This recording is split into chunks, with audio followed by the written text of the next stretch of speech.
Boa noite, digníssimos senhores e senhoras que nos acompanham.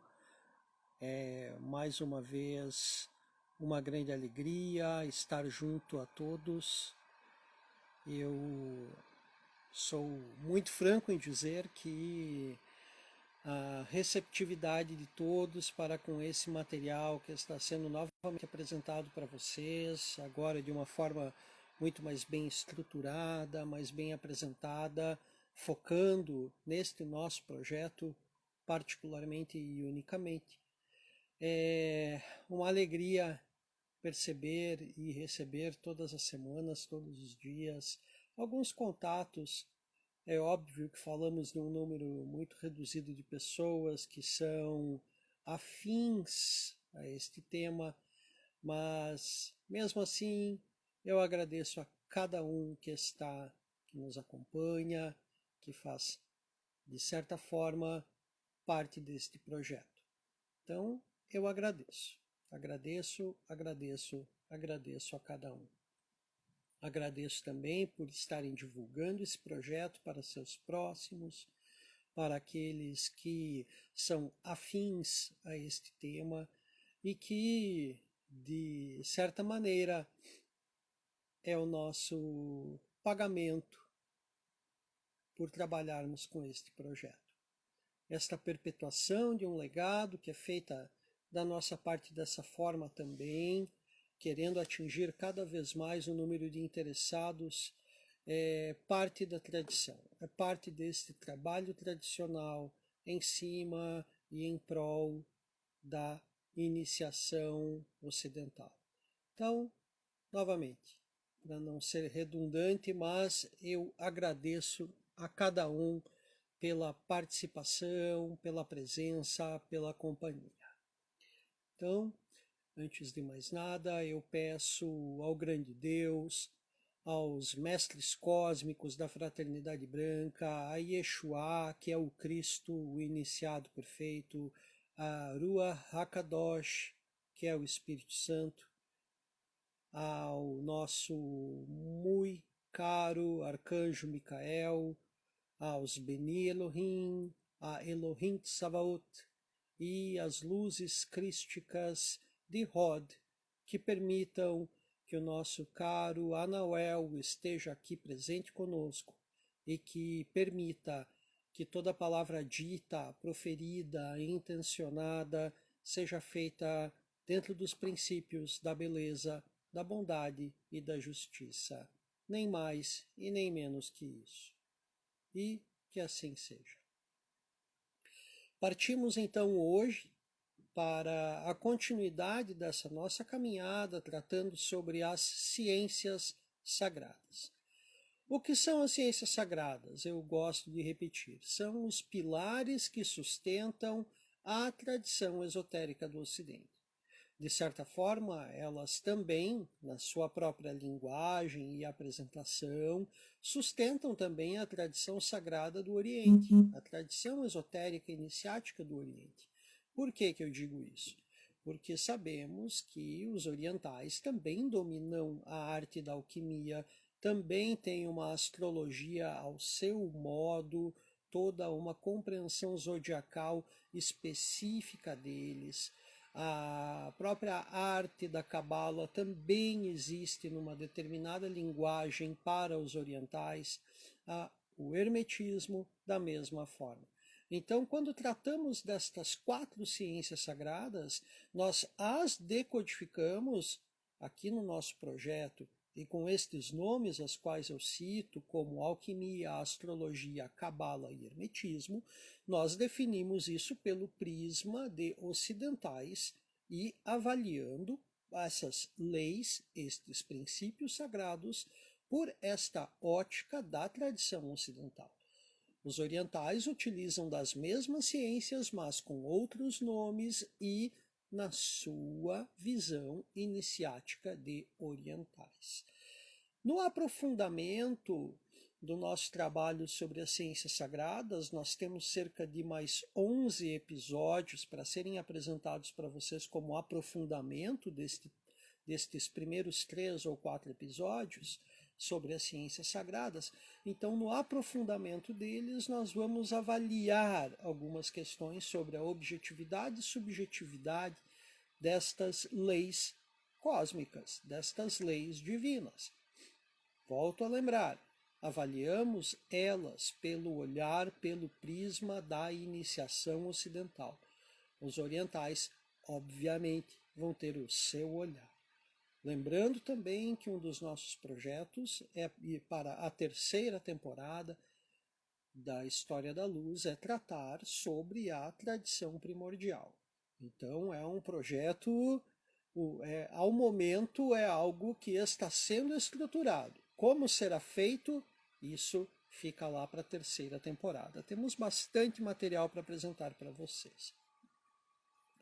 Então, novamente, agradeço a cada um dos senhores e das senhoras que estão aí conosco, que vão nos assistir depois lá no YouTube, no nosso canal A História da Luz. Se você segue, muito obrigado, ative as notificações, assim todo episódio novo estará conectado conosco e pode assistir. Divulgue para aqueles que são afins e parceiros destes nossos ideais, que são os ideais do esoterismo, da tradição esotérica do Ocidente, vista por um olhar sério. Então, avancemos, meus caros.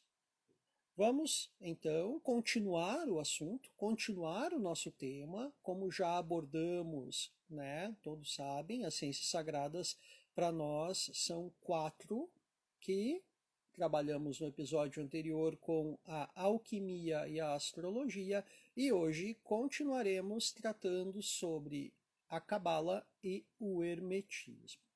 Então, inicialmente, falar sobre a cabala. A cabala de uma forma geral, a cabala como ciência, não com um aprofundamento como cabala judaica, ou cabala hermética, ou cabala cristã, que é mais a nossa área, como martinistas, como iniciados nas tradições, dentro das tradições maçônicas, rosacrucianas, martinistas, nós tratamos com o olhar da cabala cristã. Talvez se alguém aí é da tradição judaica, vai nos escutar e dizer neste ponto ele está equivocado.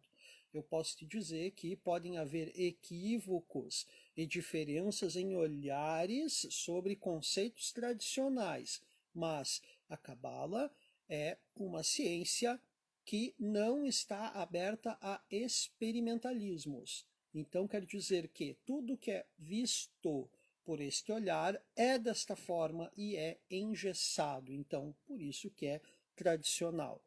Mantido desta forma tradicional é aquilo que nós chamamos de o trabalho dos fiéis depositários da tradição. Então, vamos lá, começando então, continuando com o nosso tema, partimos agora para as próximas 2 ciências sagradas que fundamentam a tradição esotérica ocidental. São elas a cabala e o hermetismo. Então, a cabala. Diversos autores a chamam de a ciência sagrada, de uma forma muito sutil, específica, ou a santa arte, a arte sagrada. A cabala possui, em sua estrutura, o sistema da manifestação do mundo segundo os cabalistas tradicionais. Ao partir ou originar-se das 3 camadas do mundo imanifesto, como são conhecidos tecnicamente os 3 véus da existência negativa, parte de lá o relâmpago brilhante.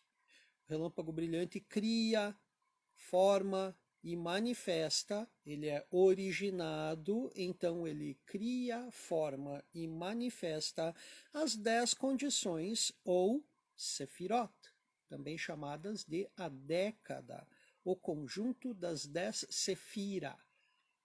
Ou seja, o plural de sefira é sefirot. Não existe a palavra sefiras ou sefirotes. Existe a palavra sefira ou a palavra sefirot. Sefirot é o plural de sefira. que juntas nos apresentam a árvore da vida, ou Ots Shain. Neste esquema ou diagrama, a nossa década sefirótica apresenta aos seus iniciados as condições que partem da coroa até o reino, de Keter até Malkut. Neste trajeto da coroa até o reino, passamos pela sabedoria, pelo conhecimento, por um abismo, pela justiça, pela lei, pela beleza, pela vitória, pela glória e pelo fundamento, chegando ao então dito anteriormente reino, que é onde estamos hoje, ou seja, Malkut. Toda a existência terrena é chamada de, todo o plano terreno é chamado de Malkut. Tá? Malkut faz parte de um mundo chamado Asya, que é onde estamos hoje. Cada uma dessas condições está distribuída por 3 pilares, ou seja, o pilar da misericórdia, o pilar da rigidez e o pilar central, o pilar do equilíbrio.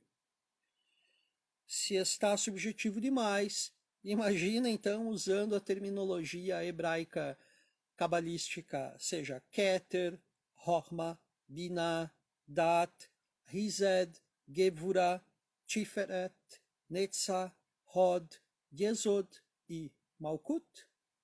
Pois é, né? Mas não é assim tão difícil se você dedicar-se com tempo, com profundidade, dedicar a sua vontade na aplicação do objetivo de estudar não apenas a ciência cabalística, mas todas as ciências sagradas. Precisamos partir do esquema da árvore da vida para o início da nossa conversa, pois cada uma dessas sefirot envolve pontos particulares bem específicos dentro da sua ciência, da sua cultura, da sua tradição cabalística. O próximo ponto que vamos comentar é o dos caminhos. São os caminhos para... Eu sugiro que vocês pesquisem, procurem, talvez inúmeros aqui já conheçam o esquema da árvore da vida, e o esquema que liga cada uma das sefira, cada uma das esferas, existem pequenos traços, pequenas linhas, ou que nós chamamos de caminhos.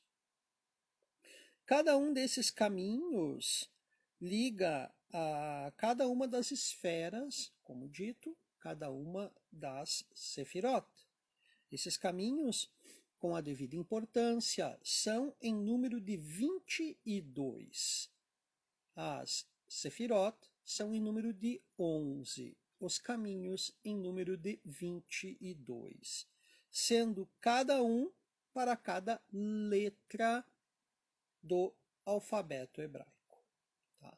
Na verdade, retomando aqui, para não criar um equívoco, as sefirot são em número de 10 e existe uma sefira oculta chamada Daat, o que nos dá um número de 11, ou seja, 10 mais 1. 10 sefirot mais uma sefira oculta, que é chamada Daat. Ela é o abismo, ela é uma condição de passagem. Quando nós trazemos a árvore da vida para o nosso corpo, Daat seria a nossa garganta. Daat estaria localizada no nosso pescoço. Tá? Mas isso é algo que vamos lá para o nosso aprofundamento. Se der um tempinho hoje, podemos explorar esse ponto. Mas como esses episódios iniciais são superficiais, eu vejo que é complexo, é complicado trazermos ela para essa conexão com a nossa anatomia oculta. Mas saibam desde já que essa anatomia oculta existe, tá? É a aplicação da árvore da vida no nosso corpo que nos auxilia em equilíbrio energético. Claro, estamos falando aqui de processos de cabala prática, tá? mas esse processo existe. Fica para um outro momento falar sobre ele. Tá? Temos também uma divisão dentro da árvore da vida, que são as chamadas tríades, ou conjunto das Sefirot, distribuída nos 3 pilares, nos quais temos, na tríade superior, as 3 letras mães, nas 2 inferiores, mais Da'at, e as 7 letras duplas, e em Malkut, as 12 letras simples. Tá? Ou seja, as 3 letras mães na tríade superior, seja Keter, Hokmah e Binah. Depois de Da'at até Yesod, nós temos espaço para as 7 letras duplas, letras relacionadas à dualidade. Guerra e paz, beleza, fealdade e por aí vai. Tá? Aqui em cima, as 3 letras mães, ou seja, o elemento água primordial, o elemento fogo primordial, o elemento ar primordial. E em Malkut, nós temos todo o processo das 12 letras simples, ou seja, cada uma das letras que está ligada a um dom, a uma tribo de Israel, a uma situação zodiacal, né? Também coisas que ficam para o nosso aprofundamento. Né? 12 tribos, 12 dons, 12 signos zodiacais. Toda a ciência cabalística, meus caros, está nestas situações, que recapitulando são os mundos, a árvore da vida com as Sefirot e as letras. Todos estes processos, todas essas situações, todos esses parâmetros de manifestação, eles possuem um contato muito específico com este indivíduo, com esta questão tão especial que poucos cabalistas dão atenção e que é o relâmpago brilhante. Então, quem é esse tal de relâmpago? Fica a pergunta. O relâmpago brilhante, meus caros, é o termo comunicante deste todo, desta maravilhosa totalidade possibilitada pela Cabala. É por intermédio dele, do relâmpago brilhante, que nossos contatos são realizados entre terra e céus, que a matéria foi originada, criada, formada, manifestada, por meio dele, do relâmpago brilhante, que os elementos se formaram, que a dualidade apresenta-se a nós, estando cada um no seu devido portão da Jerusalém Celeste. O relâmpago brilhante é acessado por nós por meio de nossas práticas cabalísticas tradicionais, que são a meditação, o estudo e a prece. Mas é necessário um veículo para transitar neste relâmpago brilhante. E este veículo é o nosso tapete mágico. O que é o nosso tapete mágico? É a nossa Merkabah, a nossa condição humana purificada, centrada, desenvolvida, tornada um veículo que possa transitar com liberdade na ida e na volta neste relâmpago brilhante, neste espaço específico para contato entre letras, entre Sefirot, entre mundos, entre a terra e os céus. Sem ela, sem a Merkabah, não se pratica a ciência cabalística. É a maior parte do processo de desenvolvimento do cabalista. É desenvolver, é refinar o seu corpo, tornando um veículo santificado, ou seja, despertando nele todos os acessos que essa Merkabah pode possibilitar. Sem ela, sem a Merkabah, não se conecta ao relâmpago brilhante e muito menos ao sopro do santo, Ruach HaKadosh. Ou seja, na tradição cristã, na tradição teológica, no sentido mais estrito e específico e acadêmico da palavra, o Espírito Santo. O acesso ao conhecimento cabalístico não se dá única e exclusivamente pela prática judaica. Aqui é o maior erro de muitos dos estudantes que se perdem na contextualização de sua vida como ocultistas, ou seja, os cientistas do esoterismo, os cientistas esotéricos. Praticar Cabala é praticar a construção de um caminho próprio, que está mais próximo ao da caminhada do Cristo do que o da caminhada dos rabinos. E, convenhamos, muito menos destes rabinos especulativos de internet. Tá? Praticar Cabala é celebrar o Shabá todos os dias, e não apenas em um dia da semana. Não é como ir à missa aos domingos, é como ir na missa todos os dias. Praticar Cabala é viver na plenitude e o contato com o sopro do santo, ou ao menos estar disposto e pronto diariamente para este contato, para o contato com o Espírito Santo. Este rápido resumo sobre a Cabala está o mínimo, é uma mínima introdução sobre a Cabala, assim como para todas as 4 ciências sagradas que estão sendo apresentadas nesse movimento introdutório. E nosso pequeno e insignificante trabalho tenta apresentar isso para vocês com uma linguagem mais acessível, fugindo das falácias dos hermetistas. Tentamos assim, meus caros senhores e senhoras, lhes apresentar algo que será abrangente quando chegarmos ao momento final desse nosso trabalho.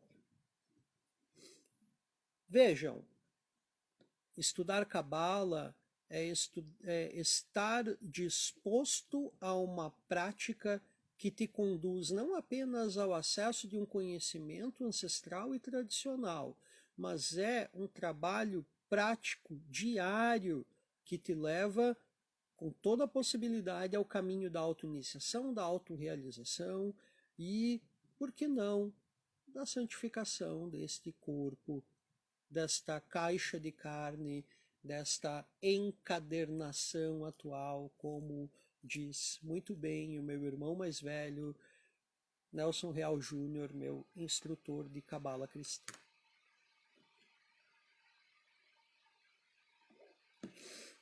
Partimos então ao hermetismo. O hermetismo, meus caros, é uma ciência que ela, assim como nós podemos usar do filtro cabalístico, do olhar cabalístico para observar a astrologia e a alquimia, nós podemos usar do hermetismo para observar a alquimia e a astrologia. Tá? Podemos usar da cabala para observar o hermetismo? Sim, com certas situações específicas, consideradas com ressalvas mitológicas ou até filosóficas. Podemos usar o hermetismo para observar a cabala?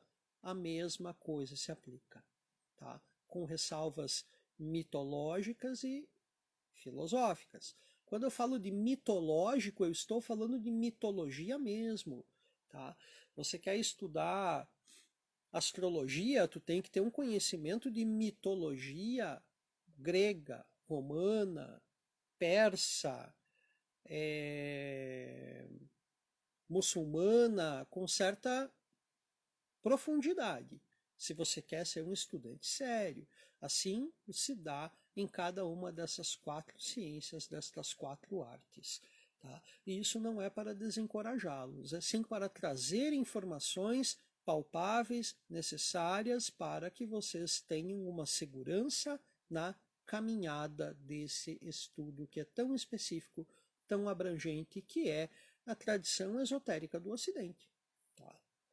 Vamos lá então, o hermetismo, meus caros, trata de revelações divinas feitas a Hermes Trismegisto sobre a origem, a estrutura e o destino do universo e da vida humana.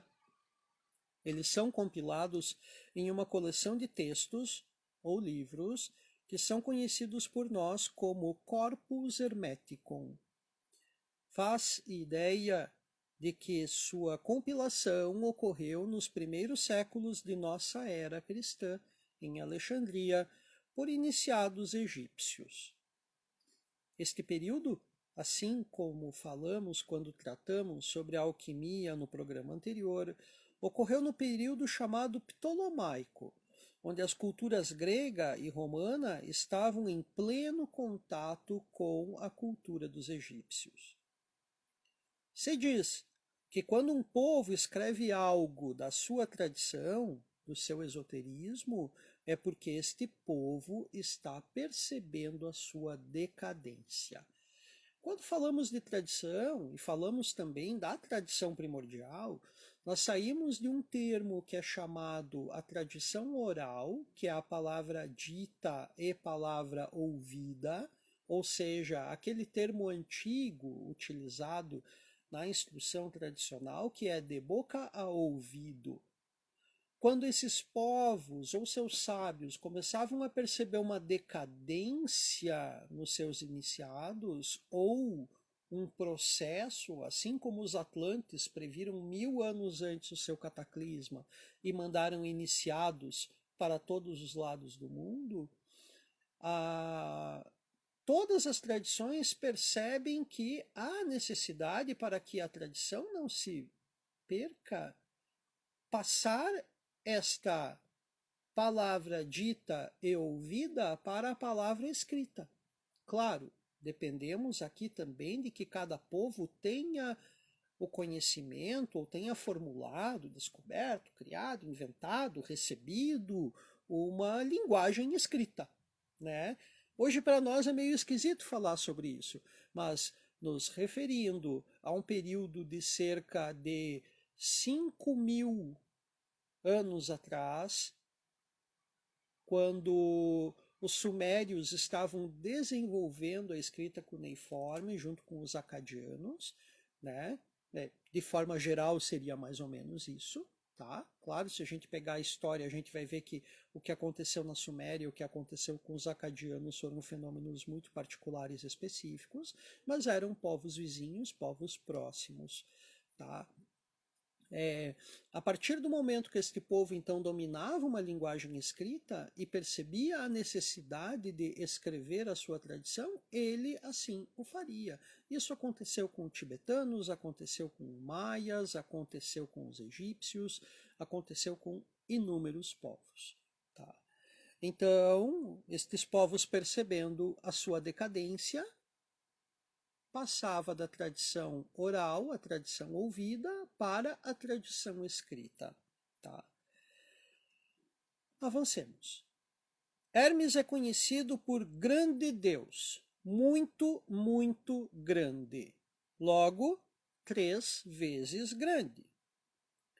Ou seja, Trismegistus. Essa grandeza dava-se por sua ação nos 3 mundos, físico, astral e espiritual. Hermes, nome grego dado ao Mercúrio dos romanos, ou seja, Mercúrio, nome romano dado ao Hermes dos gregos, né, era para os egípcios o grande deus Thoth, o grande instrutor dos deuses e não somente dos homens. Sua ação era presente então na chamada Ogdoada, ou seja, os 4 casais de deuses criadores supra-essenciais. Num e Nunete, ou seja, o oceano e a oceano da energia primordial. Re e Rehete, ou o infinito e a infinito. Kek e Kekete, ou seja, o treva e a treva primordial. E Tenemu e Tenemute, o instável e a instável primordial. Vejam, meus caros, estamos falando de um conhecimento muito específico de um povo muito antigo.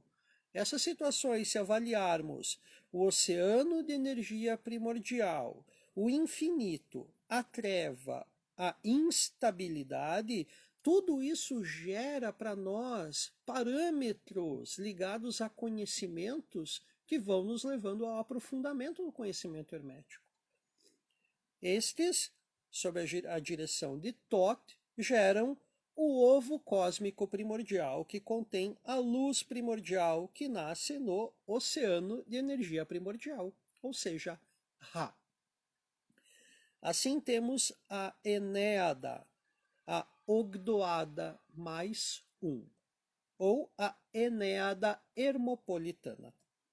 Thoth, então, é aquele cuja palavra põe a Enéada em ação. Daqui em diante, Ra gera mais 9 princípios, que são chamados de Enéada heliopolitana. E sendo Shu, ou o sopro, Tefnut, a umidade, a Geb, a terra celestial, Nut, ou Nuit, o céu celestial, Osíris, ou a água da vida, Ísis, a terra fértil, Set, o deserto ou a terra infértil, Neftis, a terra árida, e Horus, o antigo, os raios do sol primordial. Daqui surgem os deuses terceiros, sendo Horus, o jovem, o senhor da terra fértil e filho de Osíris e Ísis, e Anubis, senhor das fronteiras entre o deserto e a terra fértil, filho de Osíris e Neftis.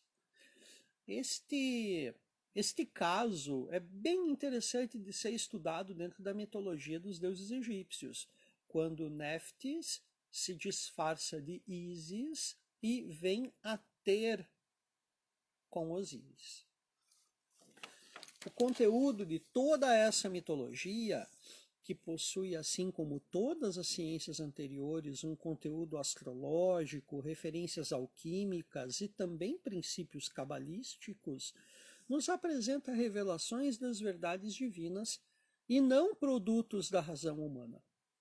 Seu objetivo é conduzir o estudante sério, abdicado, o iniciado, até a busca do conhecimento da totalidade das relações que existem acima e abaixo, abaixo e acima.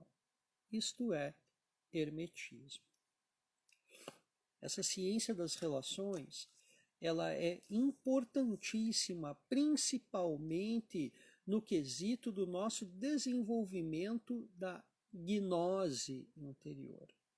Lembrem, nós temos a necessidade que o ocultista desenvolva os seus processos místicos, a sua gnose, ou seja, alimentar o seu conhecimento, e depois disso ir partindo para o seu desenvolvimento mágico, desenvolvimento operativo nesse caso. Tá? Eu não estou usando aqui nenhum ponto onde fale de mágica com referencial telemita. Vocês raramente ouvirão eu falando em telema aqui, porque não tem a ver. É uma coisa confusa querer trazer telema aonde se fala de martinismo. Tá? Profundamente nós abordamos sempre essa temática maçônica rosacruciana martinista, tá? Com esse olhar do cabalista cristão, do hermetista, do alquimista, com este viés, tá? Um viés em relação a todo o nosso respeito que há entre o mundo divino e nada que venha a criar situações umbiguistas e de alimento a energias infraterrenas. Tá? Estamos aqui para encontrar um caminho para as nossas virtudes e não para alimentar vícios. Nós queremos sim domar nossos vícios, nunca extingui-los. A partir do momento que nós extinguimos um vício, volta um outro com mais força. Tá? Continuando com o hermetismo.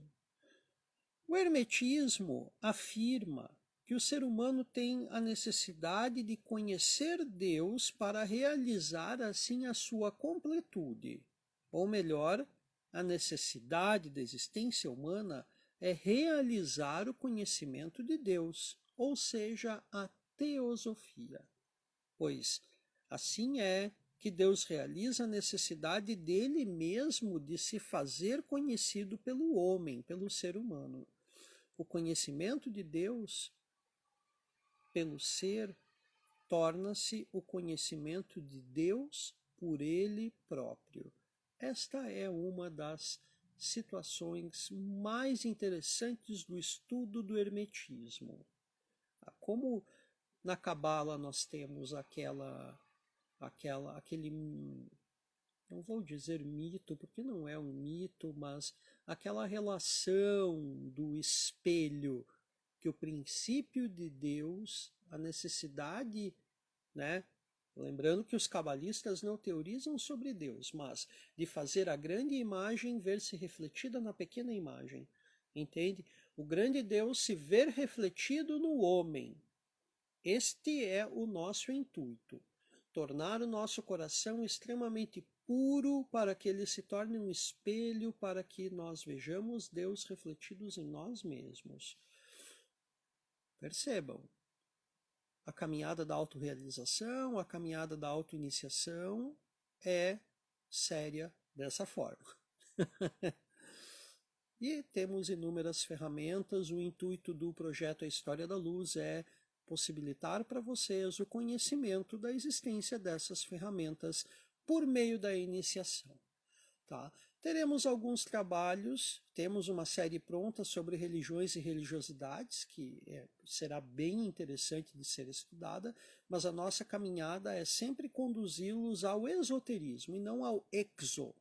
Exoterismo é tratar da religiosidade, e isso é importante, porque é uma questão externa para nós, mas o esoterismo, que vai possibilitar em nós esse despertar místico, ele é feito a partir da iniciação, seja pela autorrealização, pela autoiniciação, ou dentro de uma caminhada tradicional, que hoje existem inúmeras possibilidades. No nosso trabalho de aprofundamento sobre a iniciação, nós voltaremos a falar sobre todas as possibilidades que estão mais próximas do que nós, do que muitos imaginam.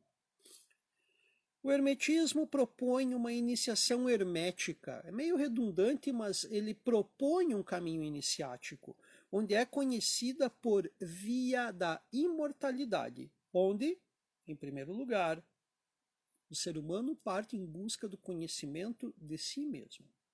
Em segundo lugar, o ser parte em busca de conhecer Deus e, finalmente, a divinização do ser. Podemos aqui perceber as três obras alquímicas: obra em negro, nigredo; obra em branco, albedo; e a obra em vermelho, rubedo. Meus caros, hoje foi um pouquinho mais rápido do que o normal, mas deixarei para o nosso próximo episódio um fechamento a respeito das ciências sagradas. Vale a cada um algumas avaliações interiores. Voltem nos episódios anteriores, assistam, façam anotações. Aos que nos acompanham no YouTube, lá tem o meu e-mail, podem enviar e-mails, podem comentar também no vídeo, indiquem, curtam, compartilhem. Por favor, façam isso por esse amigo de vocês. Eu quero... Não, nem vou falar isso. Né? Nós queremos fazer com que esse canal funcione. Aqueles que nos assistem pelo Instagram, que normalmente são as lives diretas, entrem em contato, mandem contatos pela direct, é sempre uma grande alegria encontrá-los, que seja fisicamente, o que acontece com alguns durante a semana. Também é sempre uma alegria receber uma direct do pessoal para auxiliá-los. O nosso trabalho aqui é esse: servi-los de uma forma útil. Por hoje é isso. No próximo programa faremos uma síntese, então, das 4 ciências dentro de um projeto em comum, como, por exemplo, a sua aplicabilidade prática no projeto de vida do ocultista.